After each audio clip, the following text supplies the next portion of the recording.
নবী সাল্লাল্লাহু আলাইহি ওয়াসাল্লামের কাছে এমন একটা কিতাব নাজিল হয়েছে যে কিতাবের এক একটা অক্ষর হচ্ছে মুজিজা, আল কোরআন, তাই না?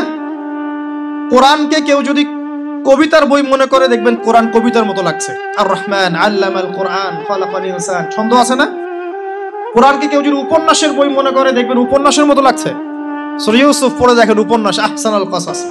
কোরআনকে কেউ যদি সায়েন্সের বই মনে করে, দেখবেন সায়েন্স দিয়ে ভর্তি। কোরআনকে কেউ জীববিজ্ঞানের বই মনে করলে, দেখবেন জীববিজ্ঞান দিয়ে ভর্তি। কোরআনকে দেখবেন কেউ যদি ওই যে জিওগ্রাফির বই মনে করে, দেখবেন জিওগ্রাফি দিয়ে ভর্তি। কোরআনকে যদি পলিটিক্যাল সায়েন্সের বই মনে করেন, দেখবেন পলিটিক্যাল সায়েন্স দিয়ে ভর্তি। যে দিক থেকে আপনি কোরআনকে দেখবেন সেটাই পাবেন। এটা মুজিজা না? মুজিজা, অলৌকিকত্ব। এই কিতাবের একটা শব্দকে কেউ কি ভুল দেখাতে পারবে? এর একটা বিধানকে মানবতার বিরোধী প্রমাণ করতে পারবে? এর একটা আয়াতকে মিথ্যা প্রতিপন্ন করতে পারবে? চ্যালেঞ্জ দিতে পারবে? আল্লাহ পাক চ্যালেঞ্জ দেন নাই? ওয়া ইন কুনতুম ফি রাইবিন মিম্মা নাযালনা আলা আবদিনা ফাতু বিসূরাতিন মিন মিথলি। তোমরা যদি আমার বান্দার উপর আমি যা নাজিল করেছি এটা যদি সন্দেহ করো, তাহলে এর মতো একটা সূরা নাজিল করে নিয়ে এসে দেখাও। কি করো?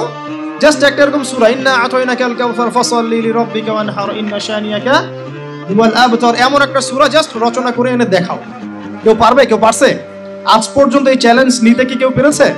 পারে নাই। দেখুন, মুহাম্মদ সাল্লাল্লাহু আলাইহি ওয়াসাল্লামের উপর কোরআনের মতো কিতাব নাজিল হয়েছে, ঠিক আছে? যে কিতাব বিস্ময় অলৌকিকত্ব দিয়ে ভরা।